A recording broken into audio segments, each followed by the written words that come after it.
আল্লাহ পাক তার প্রতি রহম করুন যে আমার এই কথাগুলোকে অন্যের কাছে পৌঁছে দিবে।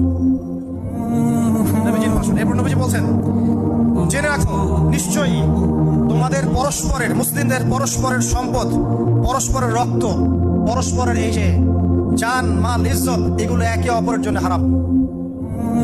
মুসলিমদের পরস্পরের রক্ত, পরস্পরের ইজ্জত সম্মান একে অপরের জন্য হারাম, এর হানি করা একে অপরের জন্য হারাম। ঠিক যেমন আজকের এই দিন হারাম, এই শহর হারাম, এই মাস হারাম। নবী করিম সাল্লাল্লাহু আলাইহি ওয়াসাল্লাম বলছিলেন, জেনে রাখো তিনটা বিষয়ে যেন তোমাদের অন্তর কখনো খেয়ানত না করে। তিনটা বিষয়ে তোমাদের অন্তর যেন কখনো খেয়ানত না করে।